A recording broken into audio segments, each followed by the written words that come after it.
Most people think that movies on YouTube are either terrible or borderline unwatchable. But every once in a while, you'll find some films so good, so intense.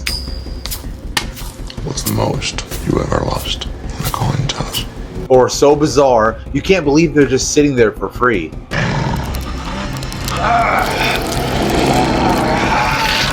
And today, I've picked 10 of them. Hey, my name's Johnny, and today I'll be taking a deep dive into 10 movies on YouTube that are actually worth watching. And let's get into it. I'm looking for Llewellyn Moss. Is this guy supposed to be the ultimate badass? No Country for Old Men from 2007. It isn't just a crime thriller, it's really about fate versus control. The Coen brothers strip away traditional good versus evil and replace it with pure randomness, mainly through Anton Chigurh's coin toss.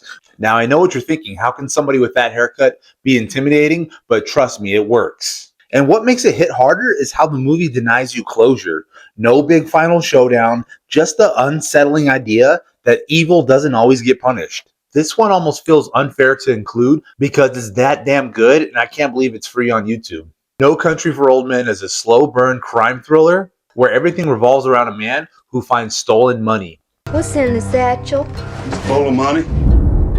He's just a guy who happened to find that money. And the unstoppable force chasing him. Anton Chigurh is one of the most terrifying characters ever put on screen. Not because he's loud, but because he's quiet. What's the most you ever lost in a coin toss? And every scene feels like it could end in an instant. And that ending still debated to this day. And this cast is just amazing. Javier Bardem as Anton Chigurh, one of the coldest villains ever put on screen. Josh Brolin as Llewellyn Moss, the desperate man in over his head. Tommy Lee Jones as Sheriff Bell, representing an old world that can't keep up. And Woody Harrelson in a small but memorable role as Carson Wells. This movie's so well done. The whole cat and mouse chase scene is just amazing. Going back and forth between someone being chased and getting away. This isn't just one of the best movies on this list. This is one of the best films in that entire era. Where one man must infiltrate a war between two crime lords. City of God. City of God from 2002. City of God follows Rocket, a young boy grown up in the brutal slums of Rio de Janeiro, Brazil, trying to escape a life of crime through photography. Around him, the neighborhood spirals into chaos as kids turn into gangsters, especially the terrifying rise of Little Z, who builds a violent empire while dragging everyone deeper into the cycle. 15 miles from paradise is a place called the City of God.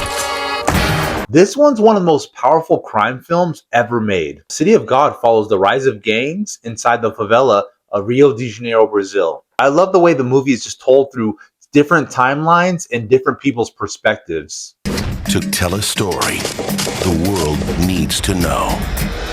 I almost had to stop the movie while first watching because I thought I was watching a documentary. What makes this film hit so hard is just how real it feels. The directors use non-professional actors from actual favelas, giving it that raw documentary-like energy. Plus, the fast editing and jumping timelines mirror the chaos of the streets, making you feel like there's no way out. It's not just a crime story, it's a coming-of-age story trapped inside a system that almost guarantees your fate. What makes it hit so hard is just how real it feels. And it doesn't glamorize anything, it just kind of shows how violence becomes normal when you grow up inside of it. The editing is fast, the storytelling is layered, and the tension never really lets up. And if you haven't seen this one, I'd urge you to go watch it. It's not just a movie, it's an entire experience. They say that in time of famine, an evil spirit comes out of the woods to possess those who had cannibalized the flesh of their peers. Cold Meat from 2023. This one is a hidden survival thriller that most people haven't even heard of.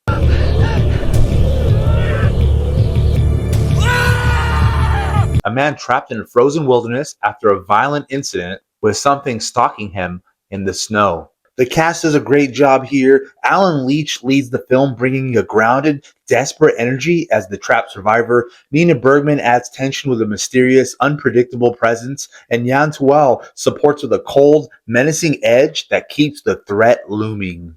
It's stripped down, minimal dialogue, and very atmosphere heavy. Think isolation horror mixed with survival instincts. What makes Cold Meat stand out is how it weaponizes isolation. The film keeps you locked inside the car for long stretches, turning something small like limited movement or a dying phone into intense suspense. It mixes survival thriller with psychological horror. So you're never sure what's worse, the freezing environment or the human threat lurking just outside. It's simple, but that stripped down tension is exactly why it works. It appears first in the dreams. It's not flashy, but it really sticks with you. You just can't kidnap a guy and take his things. That's so illegal. Sure we can. Victor Kershaw is a criminal prick who deserves bad stuff to happen to him. Pain and Gain from 2013. A group of Miami bodybuilders who chase the American dream the worst way possible by kidnapping and extorting a wealthy businessman. What starts as a simple plan spirals into total chaos thanks to their incompetence, ego, and obsession with success. My name is Daniel Lugo, and I believe in fitness. Now, this is Michael Bay, but not the version that people are expected or are used to seeing. The ultimate gym bro comedy. I gotta get a pump. That's it. It's good. It hurts. I know it does. That's it. Get it. Instead of giant explosions and robots, you get a true story about a bodybuilder who tries to kidnap a rich client and just gets way in over their head. What makes this movie wild is that it's based on a true story, and the contrast is the whole point. It satires hustle culture and the idea that anyone can make it if they want it badly enough.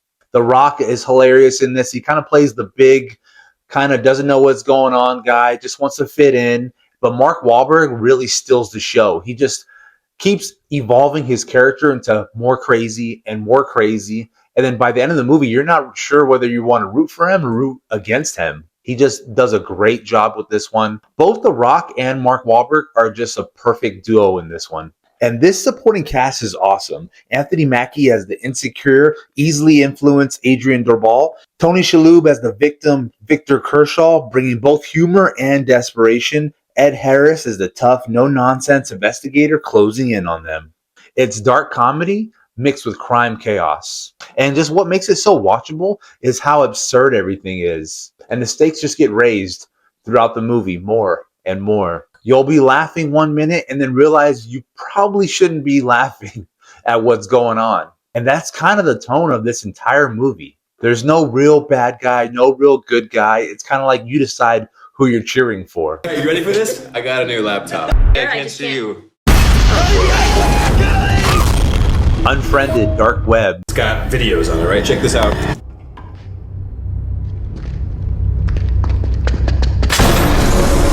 This is one of those movies that people either dismiss immediately or just get completely sucked into. The entire film takes place connected to something a lot darker. Brett. What makes it work is the realism. It feels like something that can actually happen online and actually just happen to you. So you kind of put yourself in that first person's perspective. And the further it goes, the more uncomfortable it becomes. Precinct 13, cut off, isolated in the middle of a city, as a human wave of street killers turns the night into a nightmare. Assault on Precinct 13.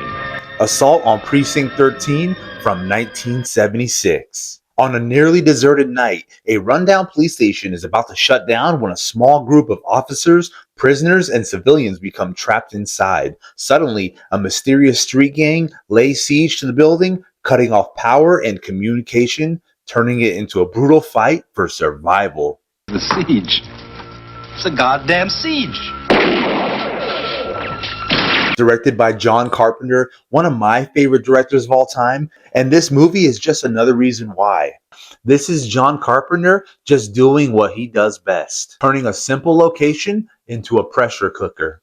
Want to rip us apart, no matter what it costs. It means to the death. A nearly abandoned police station, a sudden gang siege, and a handful of people trapped inside with no way out. This movie is basically a modern Western disguised as urban horror. The gang isn't even given personalities. They're almost supernatural in how silent and relentless they are, which makes the tension feel way ahead of its time. Plus, that synth score, early proof Carpenter knew exactly how to weaponize music. What makes it so effective is just how minimal it is. No huge props or huge set pieces, just very simple, very basic, but it just works. There's no overcomplication to this one. Just tension, escalation, and survival. You can kind of feel the influence this movie has on later siege films and even video games. It's simple, but extremely effective. At a school like Reagan High, being the teen dream can be a little hard to swallow. My best friend is dead. Do you have any idea what that means? You were shooing for prom queen? Jawbreaker from 1999. Jawbreaker follows three ultra-popular high school girls whose birthday prank goes horribly wrong when they accidentally kill their best friend with a literal Jawbreaker candy. See one of these before? No. Take a lot of licks to get one of these things down. It's hard. Okay, this one is a complete tonal shift from the previous movies I've been talking about. Jawbreaker is a dark teen comedy about popularity, betrayal, and a prom night prank that goes horribly wrong. It starts off like a typical high school movie, but then it slowly turns into something way darker and more satirical. I inform you that Elizabeth Purr. I heard she choked on a jawbreaker. That is so cool. This movie is basically a darker, meaner cousin to the movie Heathers, if you've seen that one, but wrapped in bright, candy-colored visuals that contrast hard with how vicious the characters are. And I gotta say, Rose McGowan's performance as Courtney is what really sells it. She plays high school popularity like a full-on dictatorship. Rose McGowan's clique includes Rebecca Gayheart and Julie Benz, and also Judy Greer plays the awkward outsider. It flopped when it dropped, but over time, it became a cult favorite because it leans all the way into cruelty instead of softening it, which makes it feel weirdly ahead of its time. What's interesting is just how mean-spirited it is. This isn't like your feel-good teen movie. It almost starts that way to bait you into thinking that, and then completely tonal shifts. This is basically cruelty disguised as friendship. And honestly, it feels ahead of its time compared to a lot of the early 2000s teen films. Get these visions, I see things, well, like they're different worlds, right? I can walk around, I can touch things, I can feel things, I feel the wind. I think something happened that nobody quite understands yet. Mortal from 2020. Mortal is what happens when Norse mythology gets dropped into a modern-day thriller. A drifter discovers he's got godlike powers tied to ancient mythology, and suddenly the government is hunting him like a weapon. We have uncovered 3 dead bodies. Christine! Just get in the car. Nat Wolff's character isn't some confident god. He's basically terrified of his own powers, and the film treats his abilities more like a curse than a gift. As it unfolds, you realize it's quietly building towards the idea that he might be a modern version of Thor, but instead of epic battles, it focuses on isolation, guilt, and what would it actually feel like to discover something that's dangerous inside yourself. I don't care what he is. We need to get him under control. And the visual style is really what carries this movie. It almost feels like a superhero grounded origin story that never becomes fully superhero flashy. It's just gritty and strange the whole way through. I think Nat Wolff does a great job as the lead as Eric, with even Curly as the empathetic Christine, and Priyanka Bose as the determined psychologist tracking him down. It's not perfect, but it's definitely good enough to watch, and one of those films where you're thinking, why does this exist for free on YouTube? So just take the win. They only knew it had to be stopped. Now, Silver Bullet, the last glimmering hope. Stephen King's Silver Bullet from 1985. Silver Bullet follows a small town being terrorized by brutal killings that turn out to be the work of a werewolf. The only one who can see the truth is a kid in a wheelchair, played by Corey Haim, who teams up with his reckless but loyal uncle, played by Gary Busey, to hunt the creature.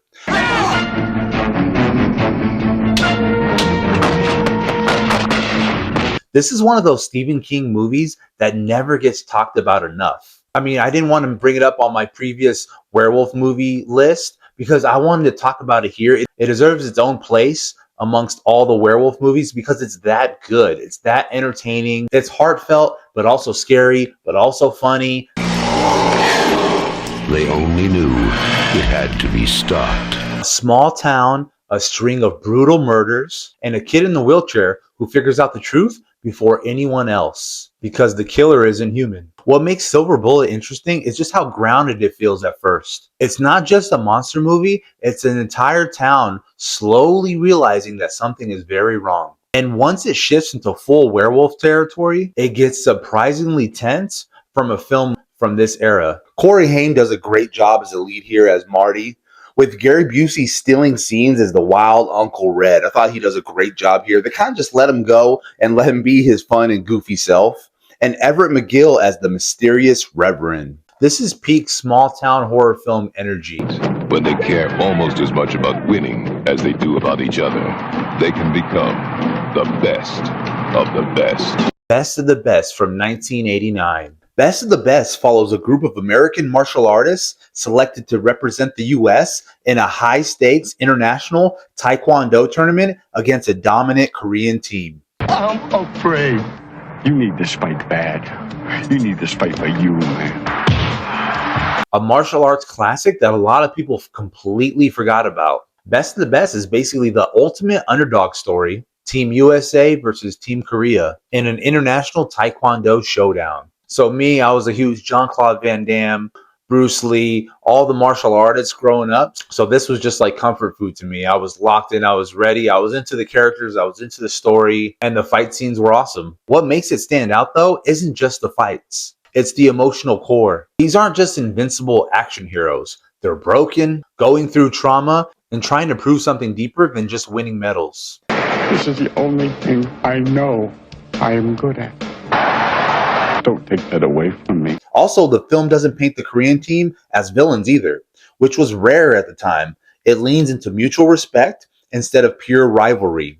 Plus, real martial artist Philip Ree helped shape the fight scenes, giving them a grounded, authentic feel that still holds up. And yeah, it's very 80s and very cheesy at times, but that's part of the charm. If you grew up on Rocky-style sports movies, then this one hits that same nerve, just with way more spinning kicks. So there you have it. Those are 10 free movies on YouTube that are actually worth your time. Some are underrated, some are cult classics, and a couple are straight up masterpieces hiding in plain sight. And be sure to subscribe for more movie recommendations. My name's Johnny, and thanks for taking a deep dive into 10 free movies on YouTube that are actually worth watching, and I'll catch you on the next one.